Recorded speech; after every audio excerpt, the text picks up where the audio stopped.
What kinds of things show up on a PV loop? So it's telling us about the relationship between pressure and volume in the heart. Okay? So what kinds of things are labeled on a PV loop?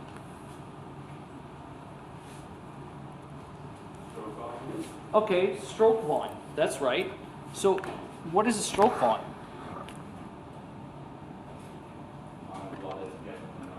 Yeah, yeah, that's all it is. So how is stroke volume then related to cardiac output? Aren't they the same?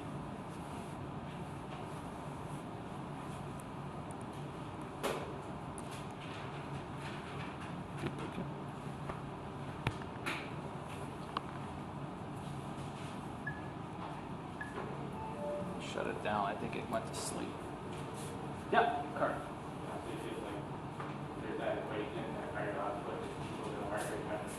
Right. That's right. So that would be a good answer, right? So say that it is part of the equation for cardiac. So stroke volume is part of the cardiac output. Okay, let's talk about. So how are they related though? Okay, so it's part of it. How is stroke volume different than cardiac output in simplest terms? So stroke volume is how much blood your heart, in this case, every chamber has a stroke volume, but we talk about it in terms of usually the ventricles, but every chamber has a stroke volume, okay, is the amount of blood pumped per beat, right, per beat. How is that different than the cardiac output? Yeah. Cardiac output is how much you inject per minute. Per minute, yes, per unit time. So it's bigger. It's taking up more, right? So the amount of blood, the volume for cardiac output is much larger, right? Where a stroke volume may be 100, 150 mils, 200 mils per beat. A cardiac output is something like 5, 6, 10, 15 liters per minute, right? So it's a massive amount. Okay, if somebody would lower the lights a little bit, I'd appreciate it. Okay, good. All right, so just remind me here, I think we're up to 35. We did,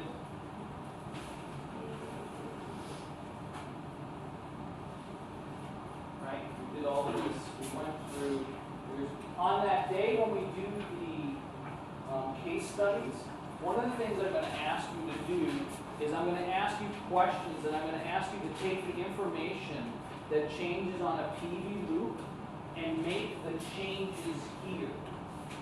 All right? So you may not be ready for it yet. You should be studying, memorizing right now. But we're going to say, I'm going to have you make changes here, and then I'm going to say, okay, how do those changes relate to each one of these curves? Because that's what I'm going to ask you to do on the exam too. But you got to take baby steps first. First, you have to understand what this is. You got to understand what this is, understand how to manipulate this, and then I will show you how to make the changes on here. So it's not rocket science. You can all do this. Okay. All right. Let's see. We did this, right? Sympathetic influence, yeah. I just have a question about the diagram. For the example, we need to draw the entire diagram. Not Wiggers. So Wiggers I'm going to give you. I'll give you this one unlabeled. This one's a hot mess to draw. I mean, it would take you an hour to draw some of this, right? Half hour, 10 minutes. This one is more labeling. This one you should be able to draw from scratch. This doesn't take that long, right? Even I do them sort of real quick. So this one you have to be able to draw. This one, you just make the changes here. So we'll talk about it when we get closer, but read the questions and make sure you know which things are part of which questions on the exam. Because sometimes the question is long, like you'll have this to take up an entire page, and people don't realize. I had this happen last year. I think Colin Trainer did this, one of my better students last year, and he made this mistake, and he didn't realize that Wiggers was part of the cardio question. He didn't do it. So, yeah, so make sure you read. But this one will be, usually it's part of a bigger question with the PV. Just make sure you read it. Or ask. If you don't want to ask, I'll tell you. Okay. So we talked about this a little bit, right? This is what a cardiac cell would look like. And we talked about all these different channels, right? A couple of times. We did. Okay. So what I want to talk about here right now is that there are drugs called cardiac glycosides. All right? They're called cardiac glycosides.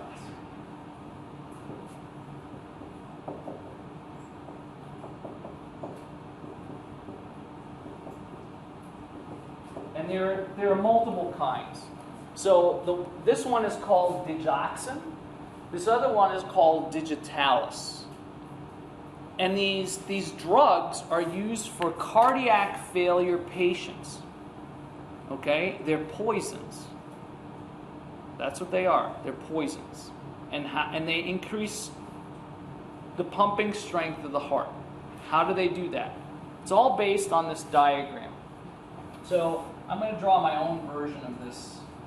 All right. So this is the sodium potassium ATPase. You don't have to draw this if you have that. You can draw this on there. I'm not going to draw on the screen. Right? And then you have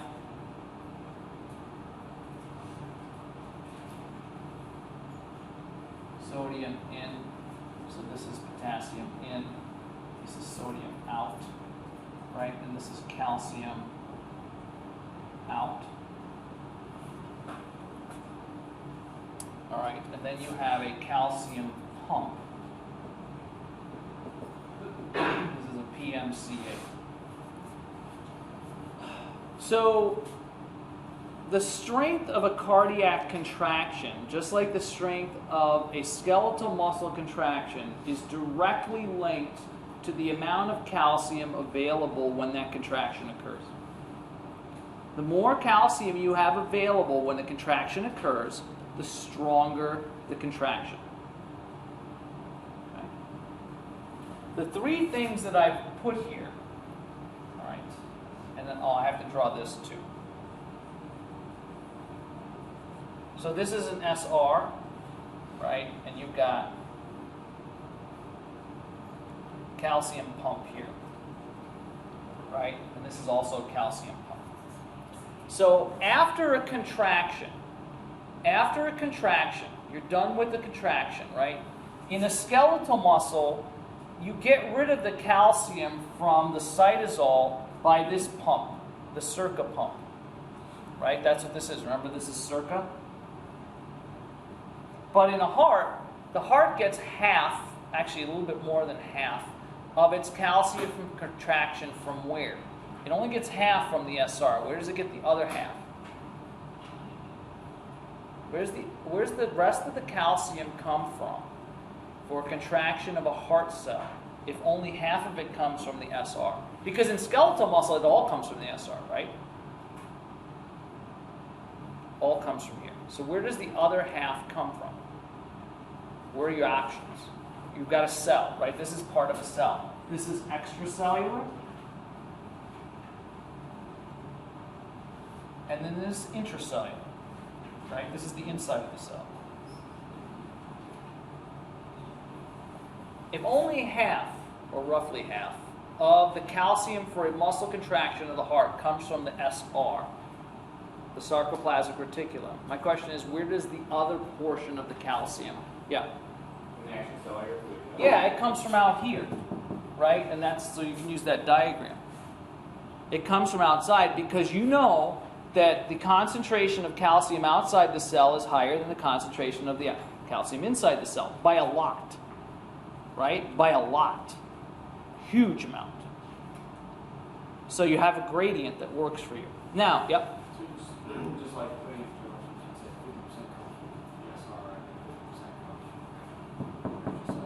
Yep. So that's why you have these channels. These calcium channels here and here. When your heart, before it starts to beat, right, these channels open. They allow calcium to come in. At the same time, the SR, right, releases calcium, it binds to the myofilaments, right? To the troponin tropomyosin complex, and the same exact thing happens in skeletal muscle. Now, when you get rid of the calcium after the contraction, this can only hold half of the calcium that came in. The other half's got to go out the way it came in. That's why you have a calcium pump, a sodium-calcium exchanger, okay? So these two are the extra ones. Now, the digitalis and the digoxin, okay, the digitalis and the digoxin are poisons. They poison this.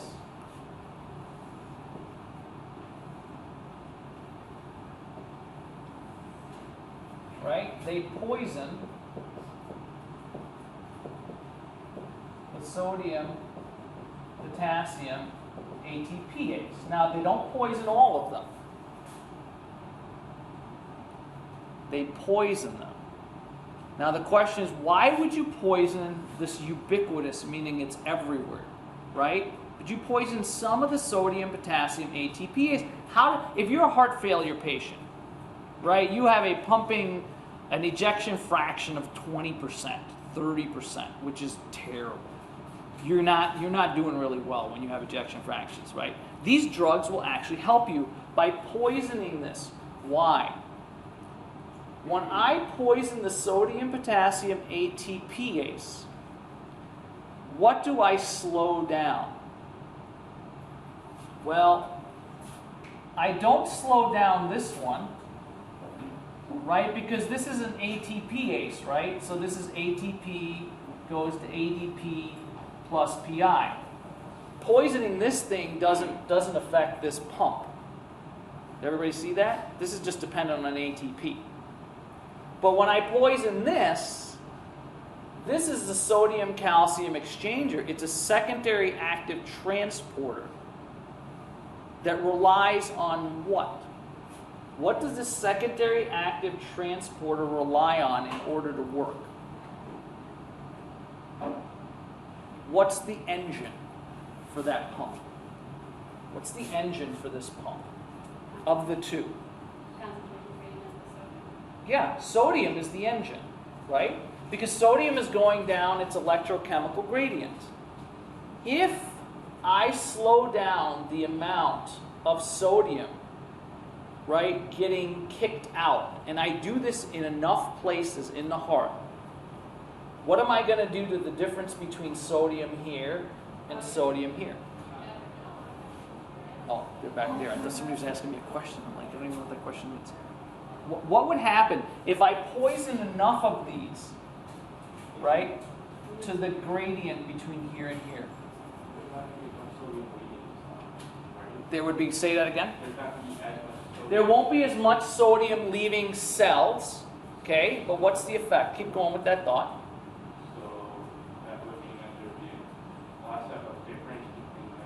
Yes, that's right. Does everybody hear what Jacob's saying? There would be less of a difference between the amount of sodium outside the cell and the amount of sodium inside the cell. So the electrochemical gradient will get smaller. If the electrochemical gradient gets smaller, what will happen to the speed with which you can turn this transporter? Will it slow down or speed up? It slows down. So now are you going to get rid of calcium faster or slower? Slower. And that continues on. And that means that when the next heartbeat comes along, inside the cell, will there be more calcium available for the next contraction or less calcium for the next contraction? What do you think? More. And I just told you when I started this conversation that the strength of a heart contraction is directly related. It is proportional to what? The amount of calcium that is available to bind to the troponin tropomyosin complex.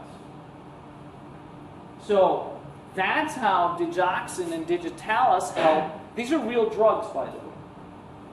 right? They're poisons. I had an uncle who was on this. He had Uncle Ed, loved Uncle Ed. For 10 years, this big thing was, I'm still vertical today, which means he was alive, right? He wasn't horizontal. Yeah, that was, he was a funny guy. It kept him alive, right? It kept him alive because his ejection fraction was so low. But when they put him on these drugs, he made some changes, lifestyle changes too, right? And some other good things. They increased the strength of his heart. So this decreased the amount of edema. Edema is swelling that pools in people's legs. If you see heart failure patients, oftentimes they're men. Oftentimes they're larger men. That weight does not help them. And oftentimes, if you see them in the summertime, they'll have these big black compression socks. So these are compression socks that we now use on athletes, right? If you're an athlete, you now know compression can help. But these were used many, many years ago and then still used to help push that water that accumulates outside of the cells back into the lymphatic system. Because that's what happens when you're in cardiac failure. By the heart pumping more powerfully, that helps that. Okay. Does everybody understand how these digoxin, digitalis, how they work? So it tells you something about the mechanism of how the heart works. So this is an important diagram, and if you know this diagram, then, and I said, what's the difference between this and the one for skeletal muscle? Well, the skeletal muscle doesn't have this channel, it doesn't have this channel, it doesn't have this pump, and it doesn't have that exchanger. Venn diagram is exactly the same, right? So those are the differences. This, this, this, and this do not exist in skeletal muscle. Okay? Kind of cool, huh? It's an interesting set of drugs. These aren't the only two. They're called cardiac glycosides, and they're toxins. So you see that there are a lot of toxins that we use in physiology, and not all of them are bad. Right? New use for Botox. Just read about this. It's sort of off topic. We talk about it with the face, right? Where people want to look like Kardashians and all that stuff, right? Yeah, that's true. Right? Now, they're actually starting physical therapists, orthopedists. I don't know if athletic training has access to this. Probably not. They can give Botox injections. Let's say you have spasms. You constantly have spasms in a muscle. Let's say back muscles. They just cramp up. You go to a chiropractor, doesn't fix it. You go to massage therapy. They can give you a very dilute Botox injection into those muscles, and it works like a muscle relaxant, only more specific. Because a muscle relaxant is a pill that takes care of all your body, right? And it will loosen that muscle up for a couple of weeks so that the chiropractor, the orthopedist, or the physical therapist can work on you. You can sort of get over that hump, and then when the muscle comes back online, it's no longer spasming. It's a toxin, right? This is no different. We're using a toxin to help improve function. Kind of cool. All right. I think we talked about this. I wanted to go back to this. I think this is a review. We talked about the pacemaker potential here and how you speed up heart rate, right? And what speeds up. Remember that the green represents normal, right? And notice that the curves, remember this is calcium coming in, L-type calcium channels, potassium, all three of them. The curves are all identical, except here. Okay? The normal one, that's the normal rate. Remember, this is the F-type sodium channels, and then these are the T-type calcium channels. What ends up happening is when you have sympathetic stimulation, right? Fight or flight, you get really scared. Fight or flight, you get really angry. You're doing some kind of heavy physical activity. You've got a shot of epinephrine or norepinephrine, or mimetic, something that mimics that, right? What ends up happening is this stays intact. What goes faster is the pacemaker potential rises, right? You have a greater slope here. And that will be part of speeding up the heart rate. So you go from your resting heart rate is maybe 60 beats per minute. You inject somebody with epinephrine, something that stimulates the sympathetic nervous system, and all of a sudden you're at 180 beats per minute. Because that can happen. This is what happens to the SA node, right? Because this is SA node. If you stimulate the parasympathetic nervous system, so if I took everybody right now and put down your pens, and I'm going to do this, we're going to close our eyes, we're going to do a guided meditation for the next 10 minutes. Your heart rate will slow down. Guaranteed. Even if you thought what I was doing was goofy, you'd probably relax anyway, because your eyes are closed. And what would happen there is the F-type sodium channels and T channels, they open up more slowly. Here they open up more quickly. So you're not affecting these calcium channels or the potassium channels. You're affecting the F-type, the funny, and the T-type. F-type sodium, T-type calcium channels. Okay? And that happens whether you do it with a drug, whether you get mad, whether you're exercising, when you have sympathetic nerve stimulation. Now, what did I tell you? Something slightly off topic. What did I tell you about the sympathetic and the parasympathetic systems? I gave you an analogy on how they run in the human body, about something we do every day. I'm assuming we drive. You're not going to? I didn't think so. Yeah. Did you say like it's like pressing the gas on the brake At the same time. So if this is true, and it is, if I want to get the maximum stimulation, I'm going to have to do two things, not just one thing. Okay? If I want to get the maximum stimulation on the heart, I'm going to have to do two things, and I'm going to have to affect both of these systems. So what am I going to have to do to the sympathetic nervous system? Crank it up. What am I going to have to do to the parasympathetic nervous system? Lower it. That's right. And if I wanted to get the maximum relaxation, slowing down of the heart, what would I have to do? I'd have to do exactly the opposite. I'd have to bring my sympathetic down as far as I can, and I would have to crank up my parasympathetic as high. They're both working in concert. You can't separate them.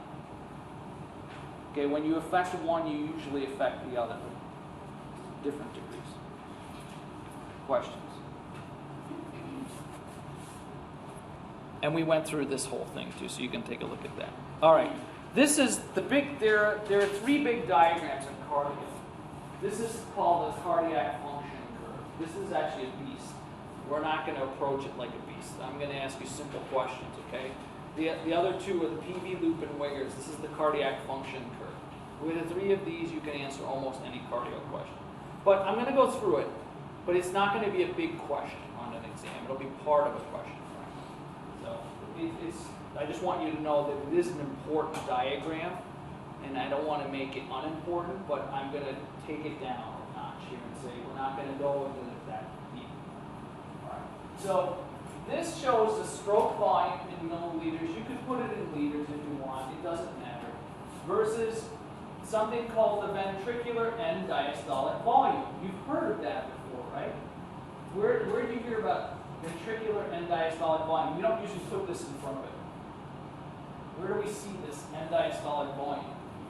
Where else does it show up? Somebody else first. Yeah. The PV loop. That's right. So these are just end diastolic volumes that we get from the PV loop. Okay. And then these are stroke volumes, which you can also get from the PV loop. Right? It's kind of cool. They're all interrelated. You can't disconnect them. Okay. So what this says here, this is a normal resting value. That for a normal average person, right, the end diastolic volume before isovolumic contraction starts is about 130. Now every diagram is going to be a little different. So take it for what it's worth. Right? It's not 200. The stroke volume is about, I don't know, 85, 90 mils. Okay? Everybody with me? Those numbers are sort of arbitrary.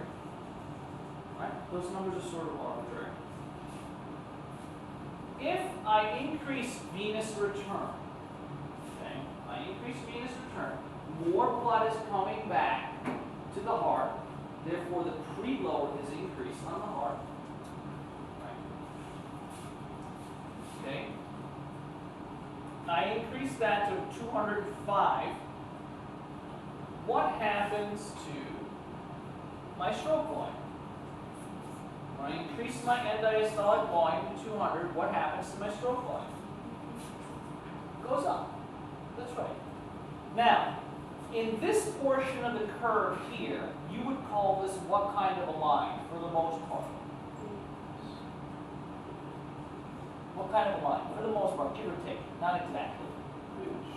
It's a straight line, right? It's not exactly a one-for-one relationship, but it's close, right? It's close. Everybody agree from here to here. So in this range, from about 70 mils to about 205 mils, okay, on the end diastolic volume, for every increase that you have in end diastolic volume, you have about a 1-to-1 change in stroke volume. Does that make sense? So what comes in must go out. Once you start getting above 205 mils for end diastolic volume, what starts to happen to the curve? It plateaus. It starts to flatten out. What does that tell you about if your heart gets into this range? Now you got to think, right? This isn't an answer. There's no answer in the book anywhere, right? As this thing starts to flatten out, what does that tell you about the relationship from end diastolic volume to stroke volume? Just look at the curve. Use the curve to answer the question. This thing is starting to flatten out. What does that mean as far as what the heart is able to do in this range here? Let's say over here, once you get to 300. How is this different than this? As far as functionality, yeah. Is that mirroring like the volume that the heart can actually hold? Yeah, so this is the volume, the end diastolic volume is how much blood is actually in the left ventricle, right before you start contraction. But what about the relationship to how much it pumps out? What starts to happen to that? It's almost 1-to-1 relationship, give or take, right? Pretty close. But what's that relationship? What's happened to that relationship here? For every mil above 205, 300 that comes in, what do you think that translates into stroke volume? Yeah. It's not as efficient as injecting it, so it's taking 10 milliliters while it's injecting 2 milliliters. Yeah, exactly. You have a lot of volume in the heart, but now you're injecting a lot less, which means that your end systolic volume, the amount left in your heart after contraction, is now going up or down as you get into here. It's up. Your ejection fraction is going down. Does that make sense? So your heart is really, really efficient in this range. But if you overfill the heart, or if you have an unhealthy heart that's starting to get overfilled, you start having a what kind of a problem in general? What kind of a problem? Yep. Blood is pooling. It's pooling in your lungs, it's pooling in your venous side, it's pooling in your heart. What do you think is starting to happen to water that normally gets sucked up by the lymphatic system to get put back in your heart?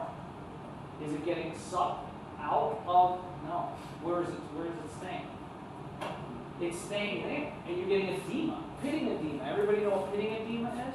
Pitting edema, and these people that have this cardiac failure, if you push on their calf or any part of their body, and I would push like this, it would have a pit that would stay there. Normally, if you do that to yourself, push on your arm, push anywhere, on your skin, right? Where you've got enough meat for this to, it's got to count, right? Push. What happens to your skin and your muscle? It comes right back. Somebody who has pitting edema, you press in there and you get an indentation that just stays there. It's like clay. Does that sound like something that's beneficial to supporting human life? It's not. All right? So that's what's starting to happen here. So, and this is why. Now I'm going to, let's see what it says. Okay, so to increase the heart stroke volume, fill it more fully with blood. The increased stretch of the ventricle will align its actin and myosin in a more optimal pattern of overlap. There are two things that we've already seen that explain this. One is a definition, one is a law, the other one is another graph. This explains what?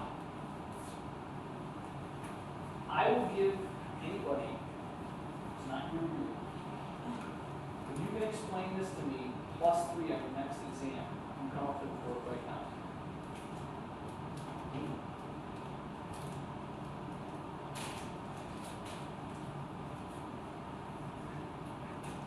So what I'm asking is, there are two answers to this question. This can be explained by what? Two things that we've already talked about or seen. I'll go ahead. You want to explain it or do you want to draw it? Is it a graph that I can draw? I don't care how you do it. You could talk in pig Latin, as long as they can understand it.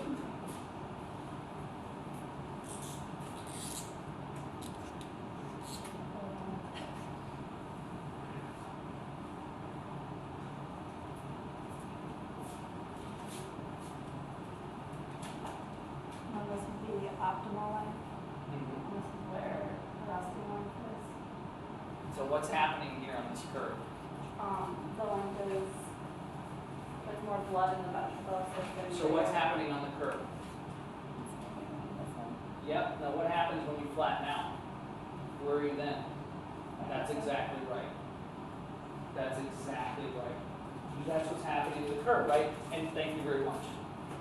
So, this is the passive, this is the active.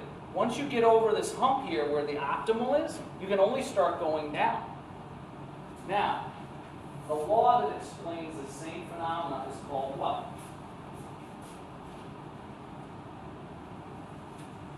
What is the law? Tension relationship. Yes, that's one of them, but there's an actual name for it. Length-tension relationship, that's good. I would take that on an exam. There's a more exact law for it.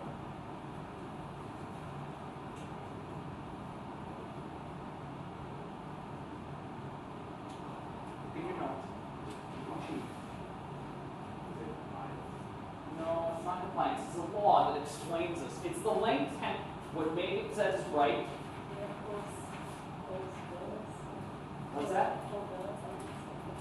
No, it's not Poiseuille's law. Yeah. It's the Frank-Starling law of the heart. The Frank-Starling law of the heart says that as you fill, and it explains this, as you fill the heart with more blood, you get more optimal overlap of actin and myosin, which means that you'll pump out more. That's what this graph shows, right? Up until a certain point, the Frank-Starling law of the heart, and you're all going to get 3 on the exam. I just use that as a ruse to get you up there, so you just help them get 3 points in their exam. Thank you. You should write her thank you letters. If she likes Starbucks, you could buy her a cup of coffee. She just got you 3 points. So, Megan, you want me to put your email on there for her? Your account number, yeah. Just see her afterwards. She's got me. All right. So it's the Frank-Starling law of the heart. Are you starting to see how all of this is interconnected? You can't separate any of this, right? You can't think of these as discrete graphs.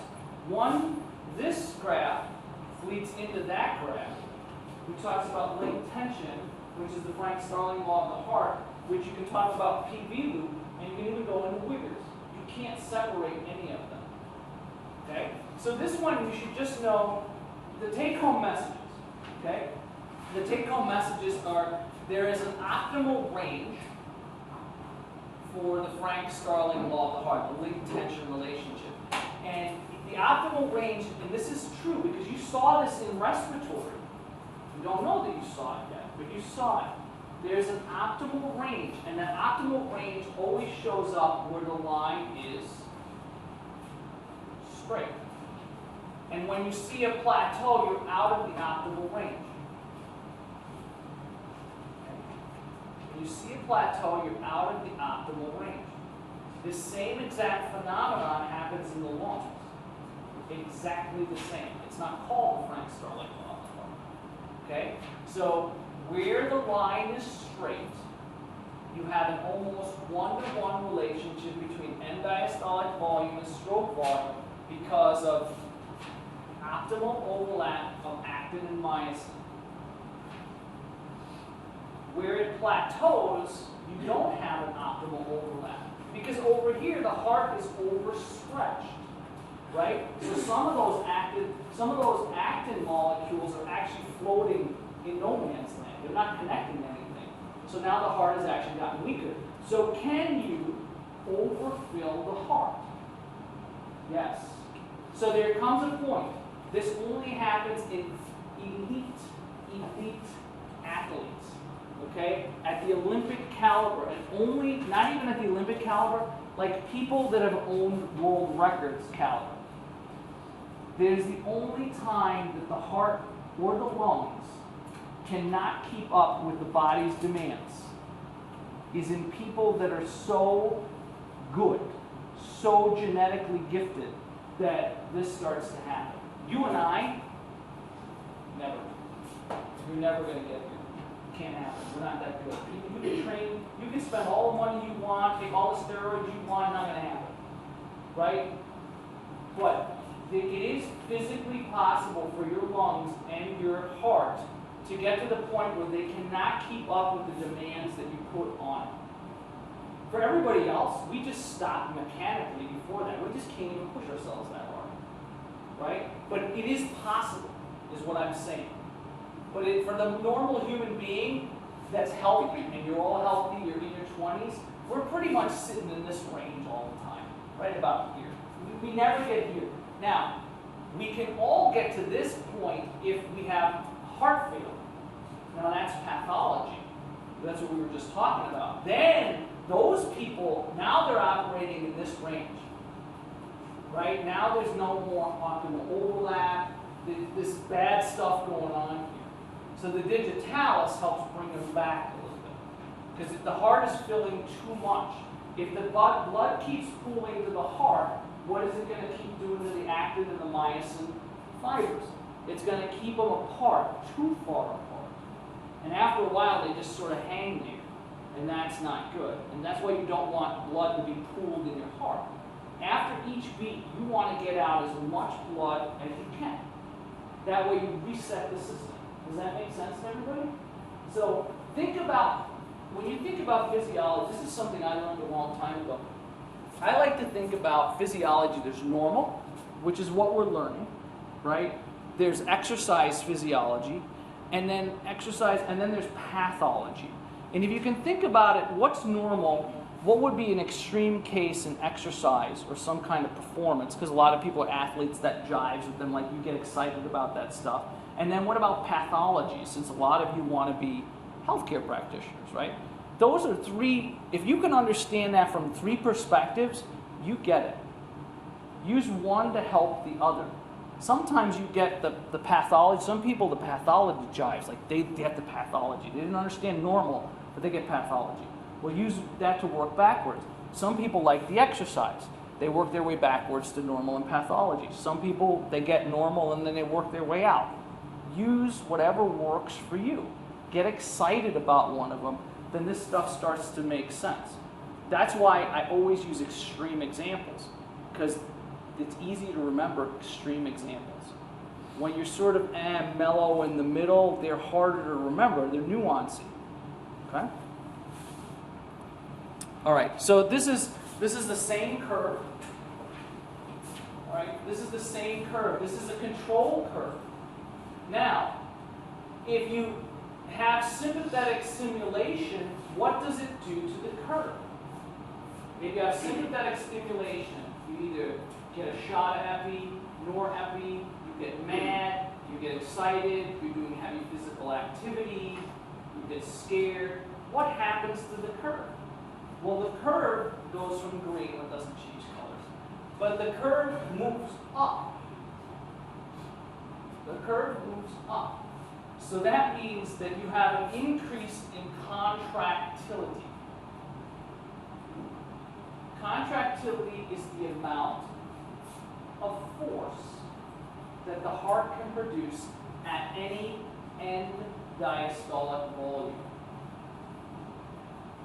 Contractility is the amount of force that your heart can produce at any given end diastolic volume.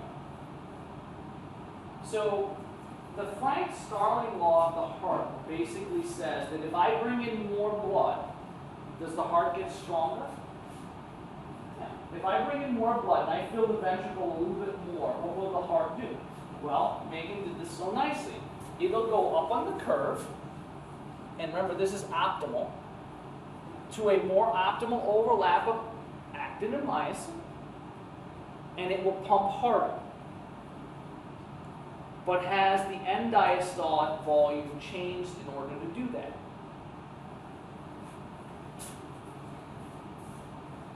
Yes, right? You're moving, in that case, you're moving along the curve. What happens in contractility when the sympathetic nerve stimulation happens is you create a new curve. Okay? You create a new curve. So if the relationship at 130 and an end diastolic volume of 130, you are pumping out, I don't know what this is, like 60 mils of blood. If you have sympathetic nerve stimulation at 130 mils end diastolic volume, you can now pump out 90 mils. So at that same end diastolic length, that same length, the heart has actually gotten stronger. You turbocharge it, you supercharge it. You cannot do this with skeletal muscle. You can't do it. It's a different mechanism altogether. So if I said to you there are two ways for your heart to pump more blood, okay, on an exam, if there are two ways the heart can pump more blood, one of them involves filling the heart with more blood, and then it'll pump more blood because of the Frank-Starling law of the heart, or as Michael said it much more elegantly, the late tension relationship. The other way is to have some kind of sympathetic nerve stimulation and actually make the heart stronger at the same length. What is that actually happening? When I say sympathetic nerve stimulation, we've already talked about it. We started the lecture today with this, and I told you a piece of information that explains contractility, and that is what? Piece of information. We started with the channels. Okay. What is causing that contractility? Yes, epinephrine was released. Norepinephrine was released. Calcium. There's more calcium available. For the same mechanism that digitalis works on to increase calcium, your body does that naturally. Only it doesn't have to poison these pumps to do it. Right? This is in a heart failure patient.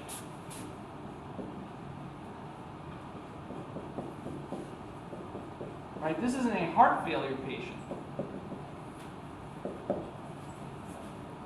where I have, right, because of the digitalis, I have more calcium left over. The next contraction is going to be stronger. There is no poisoning here. You open up more channels faster. So I didn't draw the channels here. And that you get the same effect, essentially, in a healthy person. Same idea, though, right? You could go back to that diagram. You could go back to this diagram here. And you could explain that phenomena using this diagram in a healthy and a pathological. This is heart failure. That sympathetic nerve stimulation you could use. Does that make sense to people? Kind of cool, isn't it, when it starts coming together? I think it is. All right. So this shows the force, right? It just gets stronger. That's what this is showing. So that's what it's saying. The bottom says sympathetic signals norepinephrine and epinephrine cause a stronger, more rapid contraction and a more rapid relaxation. when your heart beats faster, not only you have to contract harder and faster, but you got to relax faster too. If you don't relax fast enough, then you're slowing it down. You're not going to be able to increase the heart rate as much. You got to be on-off faster, not just on. All right, this is something you should know, this table. It shows if the sympathetic nerve stimulation and parasympathetic nerve stimulation of the SA node. So when you have sympathetic nerve stimulation with the SA node, it increases the heart rate. Parasympathetic will decrease heart rate. If you have it of the AV node, right, increases conduction rate, decreases conduction rate. Remember, the AV node, when it's not being used as a pacemaker, is a conduit, right? Is a conduit, so it allows signals to pass faster or slower. The atrial muscle is increasing contractility, so there's more calcium available. The atria actually physically contract harder. This one will decrease it. And on the ventricle, right, you actually have it getting stronger. Now here's the caveat. You can't make the ventricle weaker. You can make your atria weaker, but you can't make them weaker than baseline, the ventricles. Right? So you can't lower, in an atria you can actually do this. In the ventricle you cannot. Why? Very practical. If you're talking about the function of the atria and the ventricles, which one is more important to you being alive? The ventricles. So you can make the atria weaker a little bit. Is that going to have a huge effect on you as you're sitting here right now? Do you even need the atria to be alive? No, because I gave you that example. My dad has atrial fibrillation. His two atria, they don't work. They don't turn on anymore. Is he fine? Sure, he's on blood thinners. He's just working on two ventricles. He doesn't need them to be alive. He was happier when they were both working because he could do more. But they overcame it with some drugs. You know, better living through chemistry. So that's why you can tune this one down, the atria, but you can't tune down the ventricles. Okay, let's see where we're at. This is a diagram. Start thinking about these types of diagrams will help you a lot on the final. Okay, if you start thinking this way, these flow charts of how things interact. And what this shows is that if you have an increase in end diastolic volume, you follow the arrow down, and that will give you an increase in stroke volume alone. But if you also have an increase in sympathetic nerve activity, that will give you even more increase in stroke volume. Right? So this is just starting to show you the interactions. Okay? We can go through this at another time, but start looking at these, because if you understand what's going on in this one, you're now really starting to understand how everything is coming together. And that's what we're going to continue to do layer on and layer on and layer on. Okay? I think that's enough for today. All right, so important things. Three most important things today. Buy Megan a Starbucks card. Right? Most important. Do you like chocolate? She likes chocolate too. Do you like foot massages? No, not foot, no, dude. It's over the top. Chocolate and Starbucks sounds okay. That's number one. Okay? 3 points. Yeah, Alex. Things are connected. Start connecting the pieces. Even if you can't do it, try. Try. Okay? Know the differences. I might ask you a question. Give me, and there's a sheet, right, that has differences between the muscles. So you already have a sheet, but even beyond that sheet, some of these diagrams, like what is the differences? A good answer would be drawing this picture and explaining it. That might be one way to go. Some people may go with memorizing that chart between the differences between the three muscles.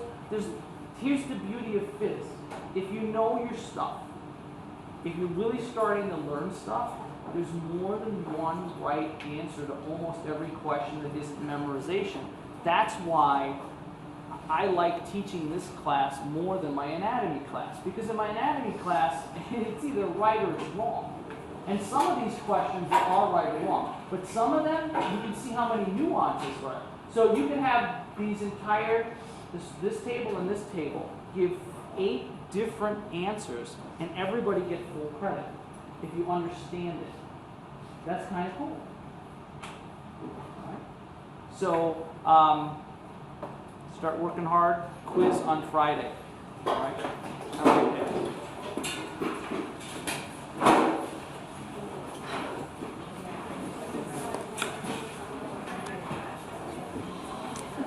Let me just end this real quick, or else it keeps recording, and then it's a beast to shut her down.